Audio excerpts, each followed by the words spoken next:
Hi, Sophie. Hi, Sin. Hi, everyone. And welcome to the Snack Covenant, episode 271. Yeah. Today, we're talking about a very special topic. Aren't all our topics special? You know how parents say, I don't have a favorite? That's a lie.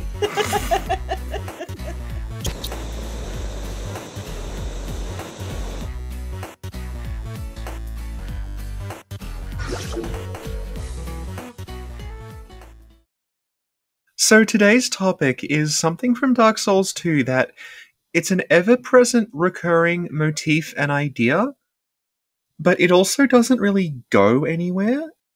It looks a bit like it might have been something that was important in an early version and they removed it.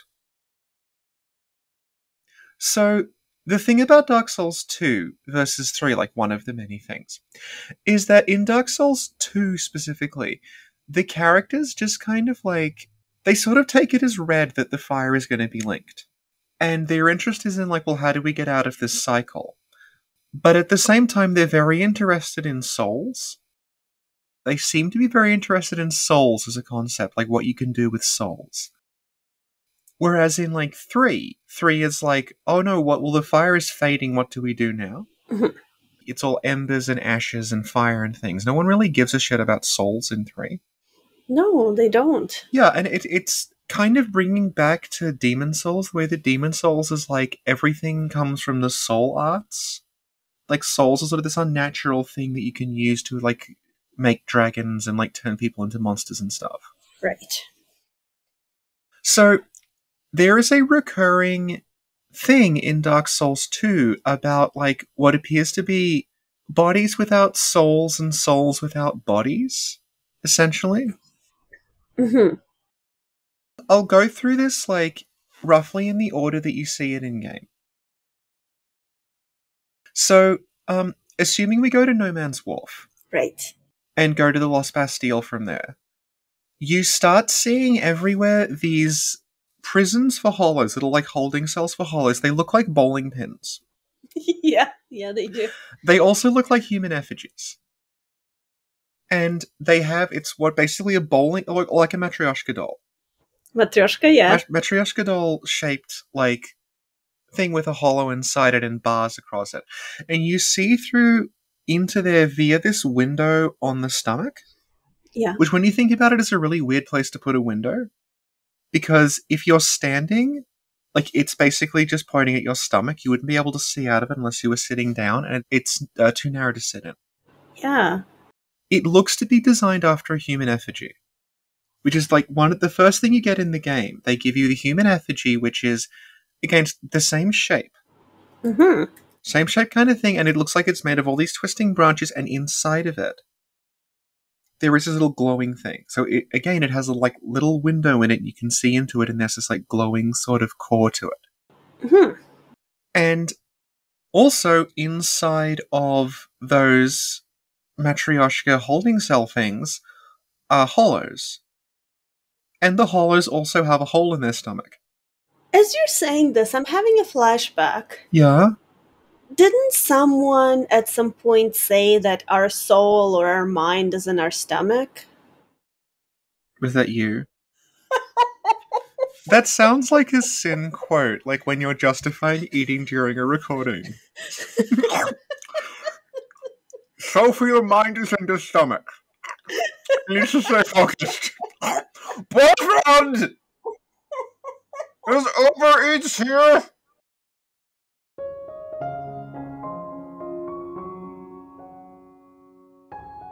Hi, Sophie here. When Sin says that the seat of the soul is in the stomach, she's referring to an article sent to her by longtime podcast enabler Rosalind. The subject of this article was 17th century physician Jean-Baptiste Helmont, who believed that emotions were actually created in the stomach. Van Helmont's theories suggest that, quote, if a sorrowful message be brought unto a hungry man, his appetite presently perishes. As a doctor of philosophy myself, I thought I'd test Van Helmont's theory on Sin by telling her that Lambo from Reborn wasn't real. Sin was somewhat shaken by this news, but it didn't stop her from demolishing an entire turkey leg in the manner of a medieval monarch. Jan-Baptiste Van Helmont destroyed with facts and logic. Back to the podcast.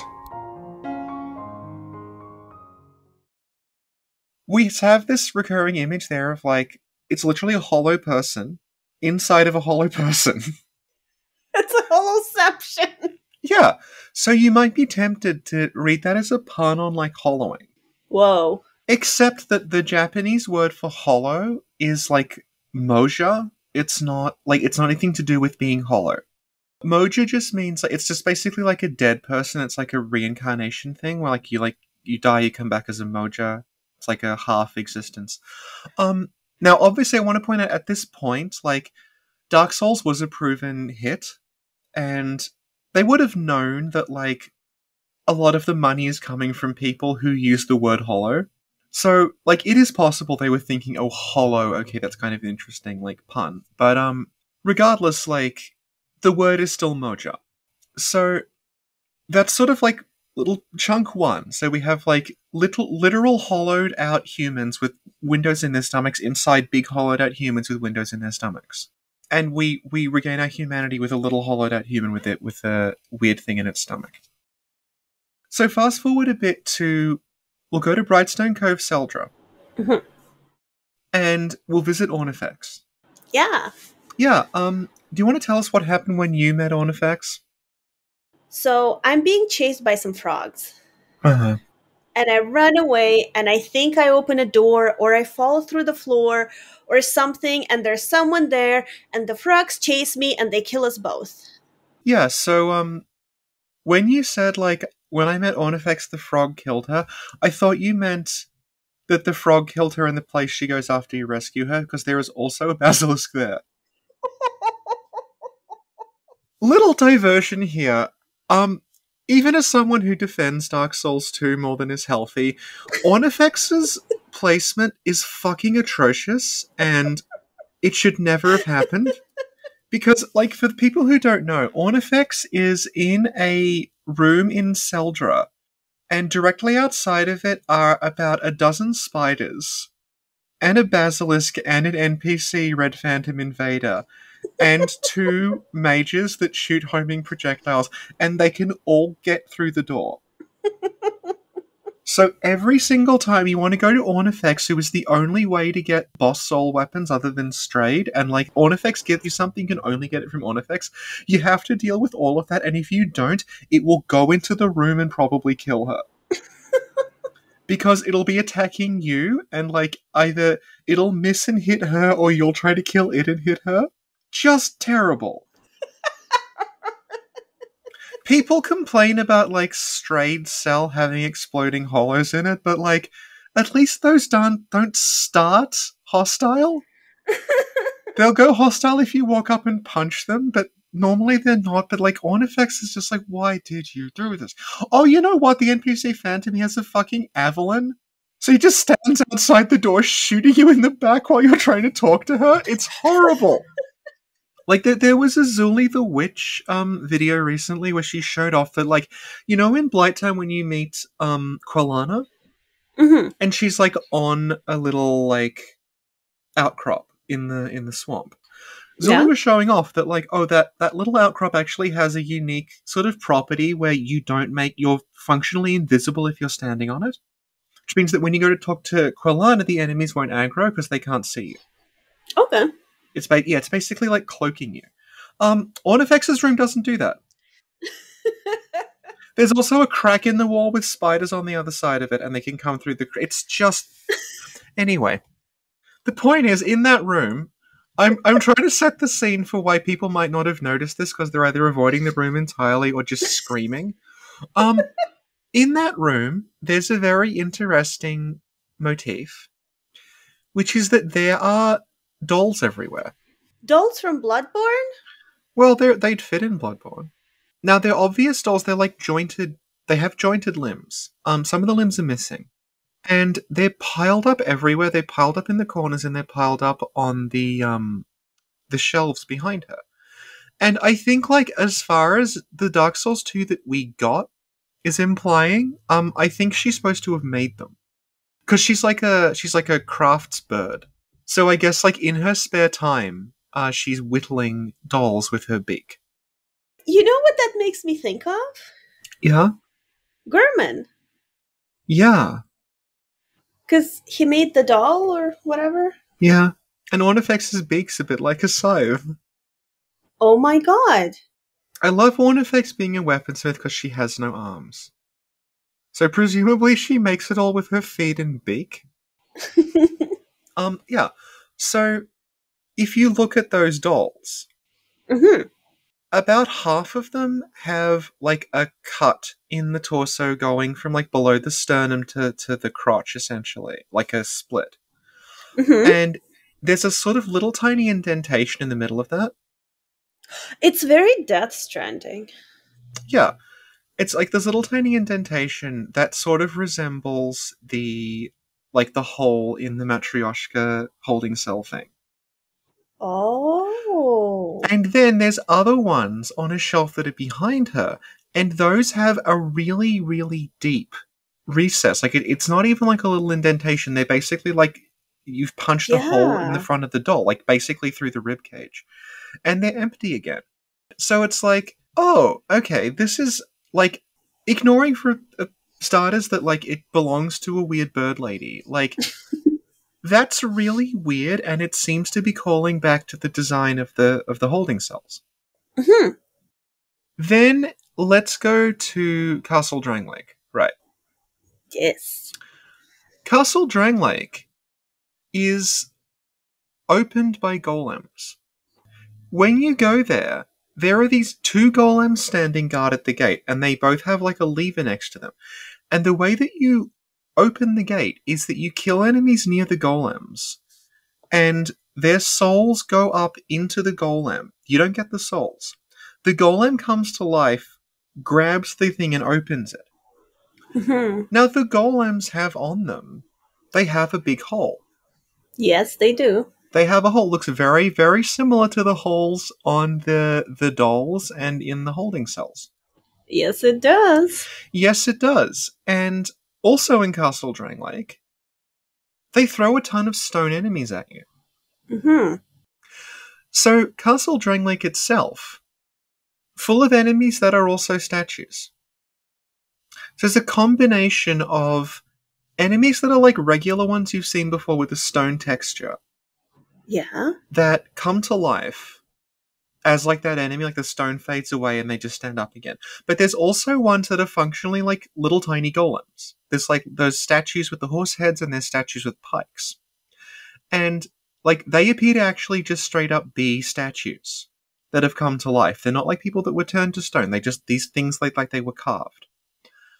Also, we meet the Ruin Sentinels Mm-hmm. in Castle Drangleic, again, which were in the Bastille with the hollow cells. And if you look at the items that are associated with the Ruin Sentinels, it says that they're artificial creations. They're basically a suit of armor that came to life. Mm-hmm. Also interesting, Iron Keep talks about how, like, the Smelter Demon is a chunk of earth. Like, it's a chunk of molten iron or something that was brought to life. The Iron King, the monster, the Balrog thing that you fight, that's Iron King's soul, again, possessing an inanimate object. He's possessing some, like, hunk of, like, Balrog-shaped magmary slime, Mm-hmm. and he's bringing it up. And also, if we go into the Iron Keep DLC, you start finding that, oh, there's a ton of, like, the enemies here are like hunks of rock and statues and armor that something has brought to life. In this case, it's Nadalia, but it's this recurring theme of, like, souls are bringing inanimate things to life. Mm-hmm. Right. So if we assume that, like, the Throne of Want's just part of Drangleic, we're not going to, like, go back and forth forever. The way that you get to the Throne of Want is a whole lot of golems appear, come to life, and form a bridge for you. Mm-hmm. The other thing that happens in Castle Drangleic is we talk to Chancellor Wellinger? I have no idea how you pronounce his name. Welliger. So we talked to Chancellor Welliger. And Chancellor Welliger talks about the Golems. He's actually the first person that fills us in on them. And he says this. He says, "The king crossed the ocean and defeated the giants with the queen at his side. The king commandeered their power and created the Golems. With the Golems, the king created the castle." Mhm. So again, these Golems are the product of something that Vendrick got from the giants. Mhm. Right. We also see a flashback to that war. We see it in the giant memories, and in that memory we can meet Captain Drummond. Mhm. And Captain Drummond also fills us in on Golems, and he says, long ago the king crossed the seas, pillaged the lands of giants, and brought back a prize. It was then that the Golems materialized. So again, like, Golems are actually a new thing. Vendrick did something, and then suddenly there were these Golems around, and a Golem is like a hollowed out shell. But a soul can go into the shell and animate it. Mhm. Right. So, post Drangleic Castle, we go to Aldia's Keep. Aldia's Keep is where all this research went on. We know Aldia and Vendrick kind of split at some point, but like, Aldia's been doing all this research with his acolytes on like Aldia's weird shit about like, what are we gonna do with like breaking the cycle and everything like that. So in Aldia's Keep, the first thing is you find a ton of kobolds in the courtyard. Yeah. Kobolds turn you into stone when they attack you. Aldia's Keep is also filled with basilisks that turn you to stone. It's full of people that have been turned to stone. Both in terms of like preset ones that a fragrant branch of yore will cure, but also players who have been turned to stone by the basilisks. So you'll see petrified things everywhere. And in Aldia's Keep, he has this like monster zoo where he's researching all of these things. He has a gargoyle, which is something made of stone, that has come to life. Hmm. So in Lost Bastille, you have three bosses. You have Lost Sinner, you have the Ruined Sentinels, and you have the gargoyles. Two of those three things are artificial. Very explicitly, there's something that's not, like, alive that has been animated somehow. So, Aldi has been doing research on gargoyles. He's also weirdly been doing research on mimics, but, like, what is a mimic? Well, a mimic is it's like a treasure chest that's also a thing. It's like it's a division between being alive and being inanimate. Also, really interesting, you know Aldia's Keep, how it has that giant dragon at the entrance? That's dead. Like, it's a skeleton, but the skeleton can come to life. Like, briefly for a Yeah. second, that skeleton can swing back to life again and start, like, biting at you and then disappear. So, I showed you this before and you were complaining about my footage. And you were like, why didn't you name this? Because, I'm in a room. What's this? Oh my god, that's so fucked up! So, do you want to tell them what you saw in the room that you thought was fucked up? I saw a bunch of dead giants over a hole. Yeah. That's really messed up, Sophie. Yeah, but also, like, remember when you saw them, you didn't say giant, you said golem. Did I? Yes, because the giants look like the golems. Oh. Yeah, so, again, there is clearly some link where, like, Vendrick has gone, he's found the giants, he's brought them back, and then he's created these golems that seem to be a weird, like, facsimile of the giants. And the giants are what are being researched. Like, there's something unique about Dark Souls 2. I know, like, there's a bunch of giants in the series, but there's something unique about the Dark Souls 2 giants that seems to have allowed them to create, like, something, like, to create almost like a shell that you can place souls in. Yeah. Yeah. And let's back up for a second. For anyone who may not have finished the game, It's been 7 years. Vendrick did start some crap with the giants. Yes, exactly. He crossed the sea, met the giants, took something from the giants, came back, Mm-hmm. and then he made these golems, which No one comments on this in-game, but it's kind of inescapable. They just look like giants. Like, he made little giant facsimiles. So, what do you think he stole from the giants? It's never made clear, but it looks to me like he just stole giants. It's not right to say that there's no giants still alive, because there's 2 in the gutter.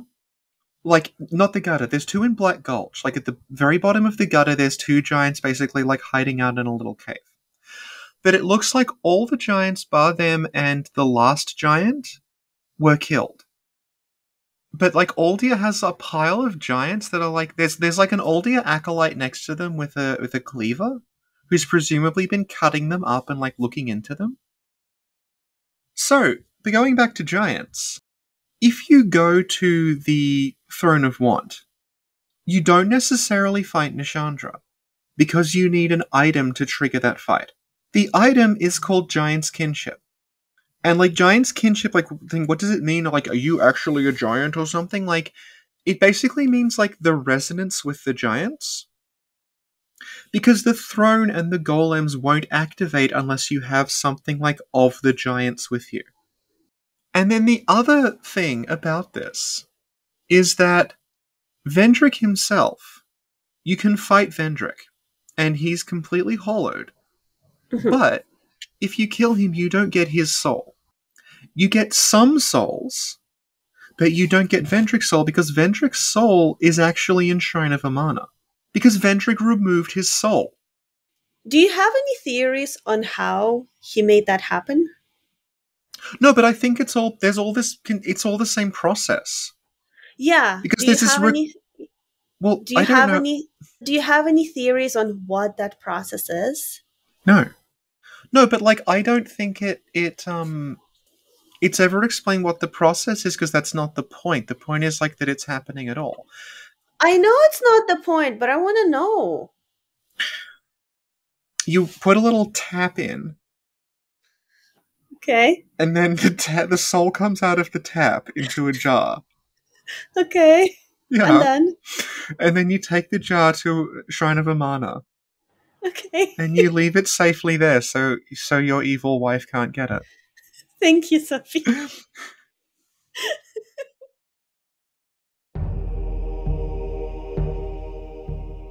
Hey, it's Hidetaka Miyazaki here to explain how souls work, because these 2 bitches seem somewhat confused.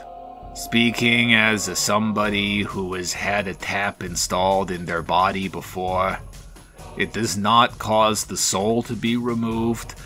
The tap in my body was there to remove the excess bile that I generated when I first learned of the Dark Souls 3 Hot Wings challenge. Of course, if any of you assholes out there got good and played Sekiro, you'd know that when the Headless remove your soul from your body, they do it by shoving their fist up your ass. That's where the soul is. It's in the colon. Anyway, back to Dark Souls 2, a game I wasn't involved in.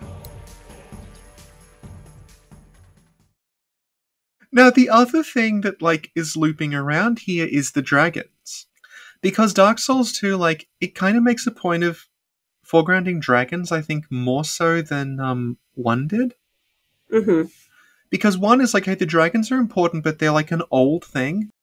It's all in the Age of Ancients. There's like there's 2 dragons still kicking around. One of them is in Ash Lake.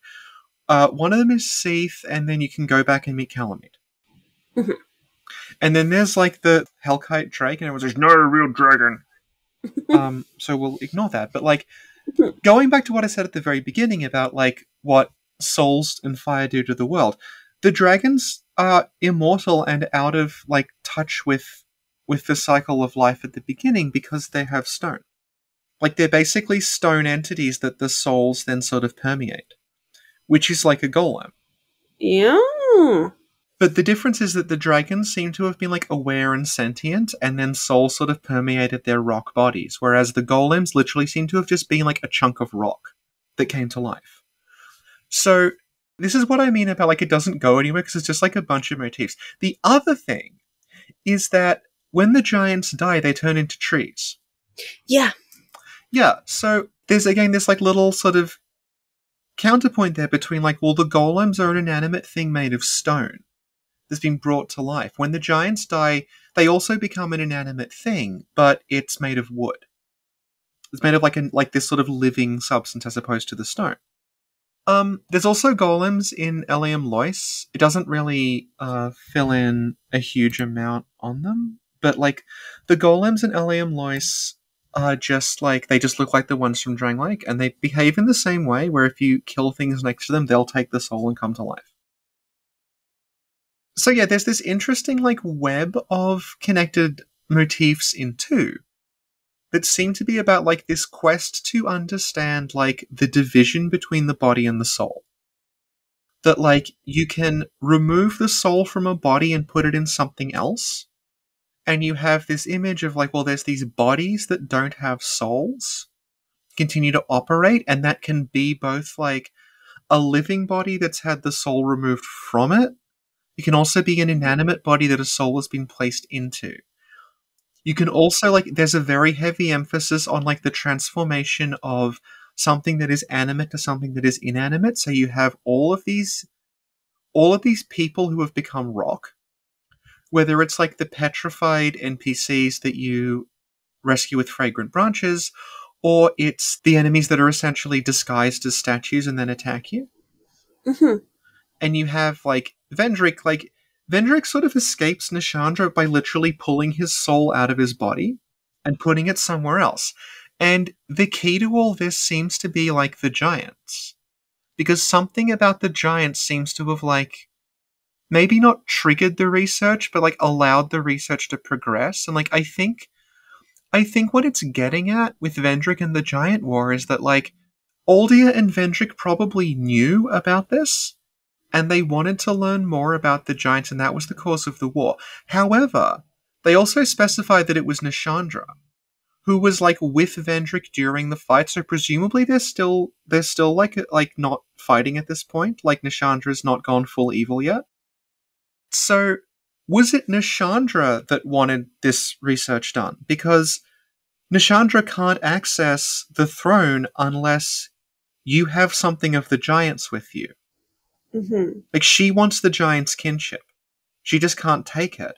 So there's this whole, like, yeah, all of these ideas sort of, like, interconnect, but, like I was saying, almost no one in the game actually comments on it, either as a character or in item text. It's just, like, they'll mention, oh yeah, Vendrick and Nishandra went off and fought some giants, then there were these golems. Mm-hmm. Other than that, it is mostly in the form of just like these weird visual motifs that keep recurring. And there's just something about that that's like Vendrick is sort of creating life in a sense. Yeah. And like, what the hell is Shanalot? Like, she's a created being. They made her. They made her out of a dragon. And dragons are made of rock.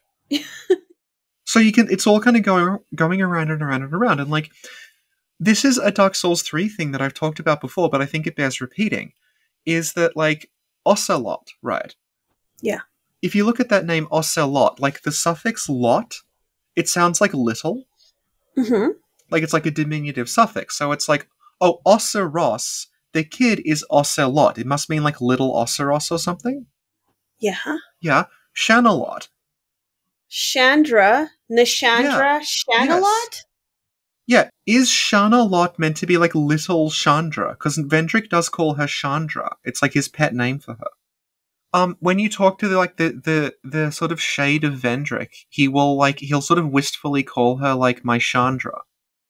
The other thing about, and like, now I'm gonna contradict myself and then go back again. Okay? Okay. That's the dialectic, right? So, people will say, well, in the Japanese script, he doesn't ever say Chandra. He just calls her Nishandra. But he doesn't call her Nishandra, because her name in Japanese isn't Nishandra. Whoa. It's Duna Chandra. So the Chandra part still seems to be separate. It's like Duna Chandra. Like, it's like she has a more complicated name. All the characters' names in English got changed a lot, and I don't actually know why. Like, Nishandra is Duna Chandra.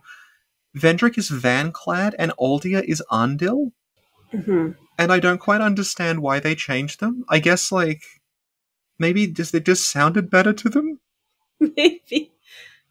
I mean, Aldia does sound a bit more stately than Andil, but, like, other than that, like, Vanclad's a good name for, like, a conquering king. So it's this interesting, like, web of connections where, like, Aldia and Vendrick seem completely fixated on the idea of, like, figuring out this, like, disconnect between the soul and the body. Mm-hmm. Removing the soul from the body, placing the soul in inanimate objects.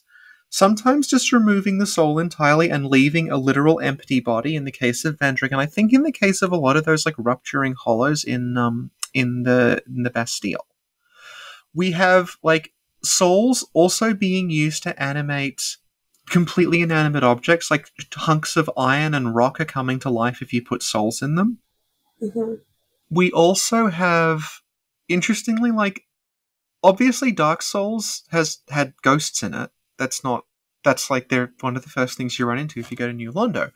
But, like, Dark Souls 2 has interactive ghosts. There's this recurring, like, theme in 2 about, like, what is a person? Like, if you remove someone's memories, are they still who they are? So you have, like we talked about Lucatil's quest line a lot with Alistair, because it's the one everyone, like, sort of remembers, where it's like, Lucatil is worried about herself hollowing. Mm-hmm. So if you look at the way that characters in Dark Souls 1 talk about hollowing, it's more like someone in, like, a zombie apocalypse movie, where they're like, I don't want to succumb to this thing. Lucatil is way more existential about it, because she's like, I don't want to succumb to this thing because, like, everything I am in my identity, like, all my memories and everything, that will go away and there'll be something left that's not me. Mm-hmm. And, like, that's sort of the focus of her questline. And when you think about it, like, well, that's going back to this notion of, like, hollowed out inanimate bodies, because, like, if Lucatil loses, like, her sense of self entirely, like, in a sense she's become a golem. She's become this, like, empty hunk of meat. Wow. So yeah, it's just this recurring series of, like, ideas that just link into each other, but like I said, they're not ever zeroed in on, they just sort of exist in the background. So you have, like, Vendrick and Aldia are completely obsessed with, like, removing a soul from a body and then, like, putting that soul in something else. Mm-hmm. Whether they're just removing the soul in the case of Vendrick, or whether they are putting that soul in an inanimate object like a gargoyle or a suit of armor or a golem, or in Old Iron King's case, like, into a piece of molten iron. And that seems to be tied to these giants, who we learn very little about. So it's odd that, like, for such a pivotal thing in the game, and something that, like, the whole final act of the game is really about tracking down, the giants aren't something that's really explored in terms of people talking about them. Yeah. They just exist, but, like, they're clearly pivotal. And there's something about these giants that, like, has unlocked this ability, in part at least, to transfer souls and give life to things that were not alive. Yeah. Yeah, and these giants, like, when they die, they don't really die. They transmute into trees, and trees are kind of interesting in that regard, because a tree is alive. A tree is like an animate thing, but it can't move, and it's not conscious. Mm-hmm. Yeah. And it's just this thing that goes throughout the game over and over again, and I just wanted to talk about it because, like, there's no like ending to this. It's not like and the answer is blank, or, like, my thesis is blank. I'm just like, this is something that is in the background constantly in this absolutely massive game. Yeah. And it's not like two people talk about it. Yeah, that's a really, really interesting topic, and that's a really, really interesting observation. Because when you start the game, right away you stumble upon a tree giant, you stumble upon the giant boss, the last giant. He's the last giant, but there's technically another two hiding in the gutter. Well, I mean, again, Vendrick's weakness is giants. So the deal with Vendrick is Vendrick has exceedingly ridiculous defense. Like, you'll do like 1 pixel of damage to him. If you use enough Giant Souls, his defense goes down to like 1/16 of what it was. He's still really tough. Mm-hmm. But it's feasible. Okay. Like Fume Knight, I had to do it on level 25, but unlike Fume Knight, I didn't record it. So unfortunately, I can't show it off. It took slightly longer than Fume Knight. Vendrick has like 3 moves. They all one-shot me. Mm-hmm. So, and I did about like 2.5% damage per hit. So I just had to dodge him and hit him 40 times without getting hit in return. And then, guess what? What? His armor set has a minimum strength requirement, so I can't even wear it. I gave it to Rosabeth. Aww. I think Rosabeth and Yorshka could be best friends. Rosabeth and Yoshka's high school reunion.